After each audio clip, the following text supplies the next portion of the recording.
saya Andres Muwanto dari INDLC.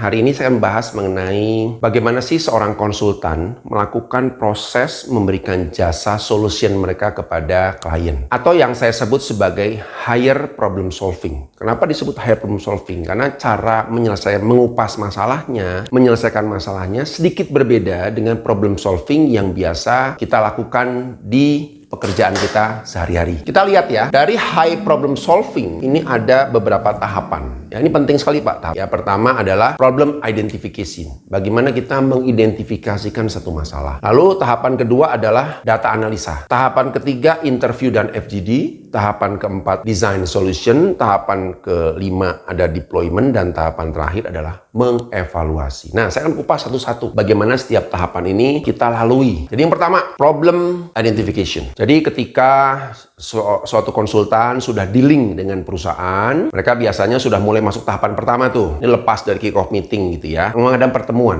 dengan PIC perusahaan. Ini bisa dengan top manajemen untuk tahu apa sih masalahnya. Ini bisa dilakukan dengan melakukan FGD dulu di awal. Tahu dulu. Atau bisa juga dalam volume sharing dulu. Siapa yang ikut biasanya? Top manajemen. Ya. Nah, kenapa penting untuk kita tahu sampai level yang tinggi dulu?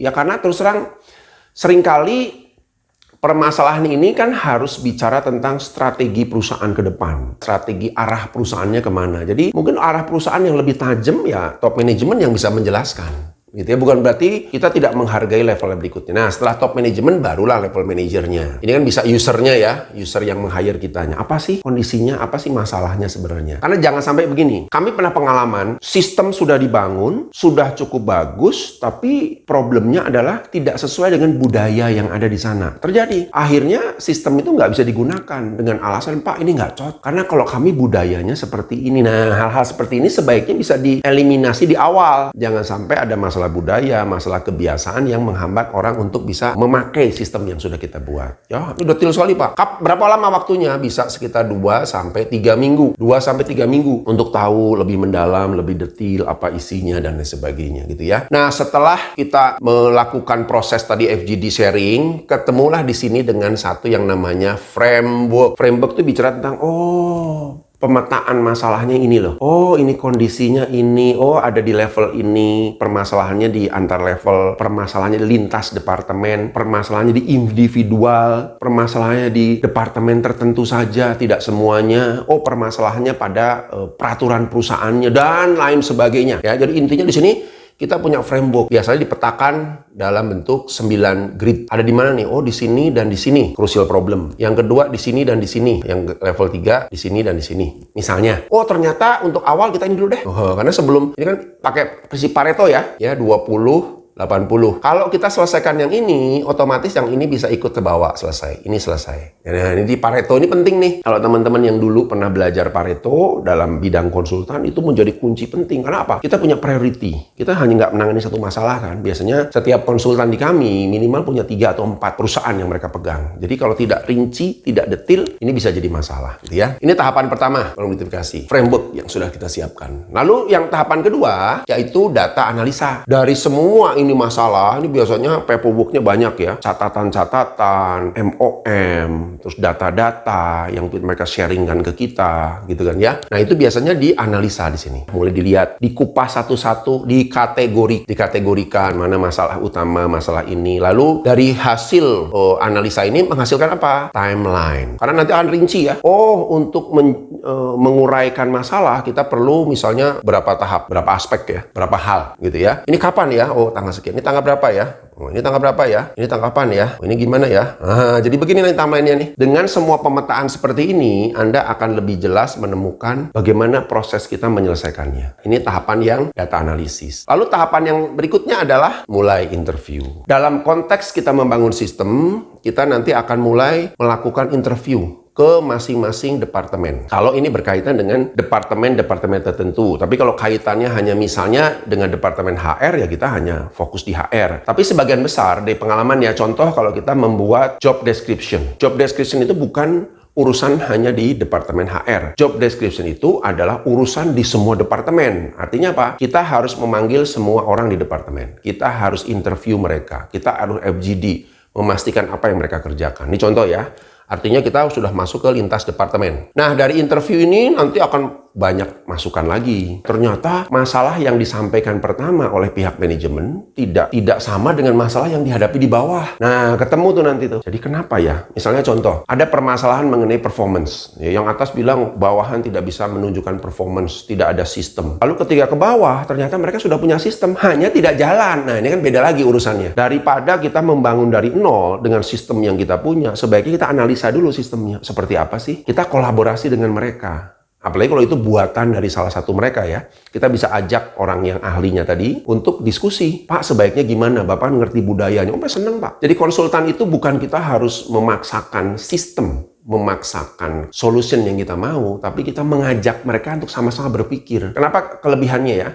Kalau orang diberi kesempatan untuk berpikir dan mereka punya ruang ya untuk mengekspresikan kemampuannya, lalu kita memfasilitasi dengan baik, kita cocokkan, kita bantu, kita support. Coba lihat, orang merasa ini karya saya yang harus saya perjuangkan untuk sampai ke direksi dan lain sebagainya, gitu ya. Itu kunci penting jadi konsultan. Lalu tahapan berikutnya adalah barulah kita setelah datanya lengkap semua, barulah kita mendesain ya. Kita mulai desain tuh. Kalau misalnya model, taruhlah job description.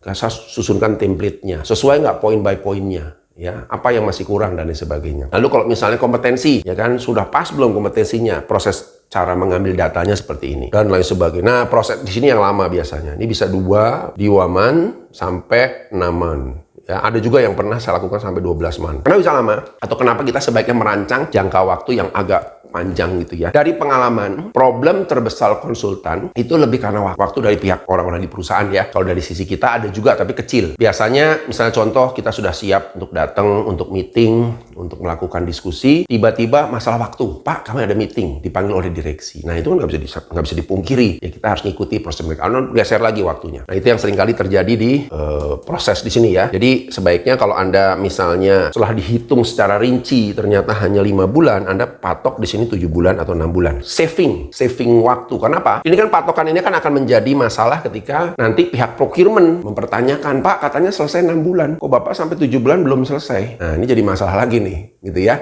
Nanti dalam sesi berikutnya saya jelaskan ya, kalau dunia konsultan itu berhubungan dengan siapa saja sih, dan apa yang harus kita jaga supaya proses konsultasinya bagus, administrasinya oke. Ya, jadi kita dibayar sesuai waktu dan kualitas kita. Lalu setelah ada desain, kita buat lengkap, jadi barulah tahap deployment. Nah, deployment ini ada beberapa step gitu ya. Yang pertama biasanya trial ya, ada trial dulu. Apa gunanya trial? Ya mencoba ya. Trial pada siapa? Pada user. Kalau job desk misalnya, ditanyakan, Anda benar nggak job desk-nya ini? Anda benar job desk-nya ini? Ya mungkin nggak semuanya ya, sampling saja. Yang penting kalau dari sebagian besar sampling itu menjawabnya tidak akurat, berarti ada yang something dengan SOP yang kita buat atau job desk yang kita buat. Terus ulangi lagi. Tapi kalau sekian persen ya, kita bisa batasnya tuh 87%. Semua data sudah clear, is okay. Kenapa? Tidak ada yang sempurna. Bagaimanapun juga kesempurnaan tidak bisa kita capai karena ini bicara human interpersonal relationship dan lain sebagainya. Tapi dengan 87% rasa sudah cukup gitu ya. Lalu setelah dicoba trial, ini deployment ini bisa sekitar 2 sampai 4 minggu ya, tergantung pada situasi dan kondisi. Caranya bagaimana? Terus waktu mereka siap enggak gitu ya. Atau kalau misalnya harus dibuat event khusus misalnya. Pernah kita lakukan event khusus. Kayak contoh permanajemen ya. Kita mau trial. Wah, karena kalau cuman dikasih formulir, suruh ngisi suka malas-malesan tuh. Kita kumpulkan semua eventnya. Kita kumpulkan dalam satu event yang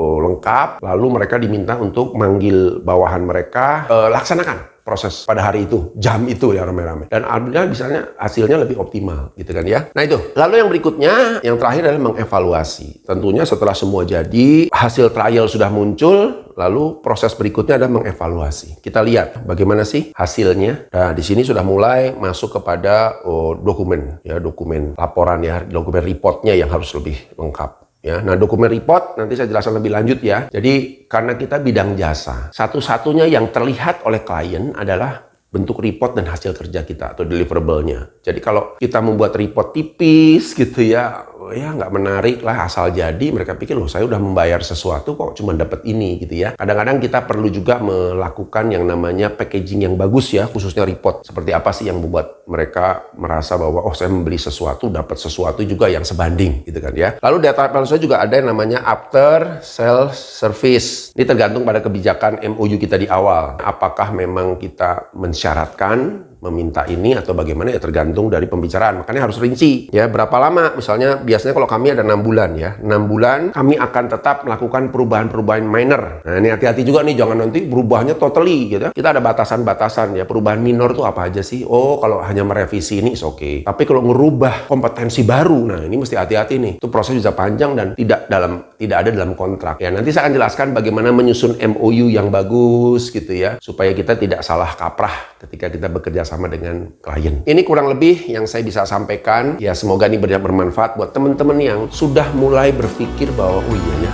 kenapa nggak saya mulai belajar masuk ke dunia. Saya Sumanto dari INDLC. Salam sukses.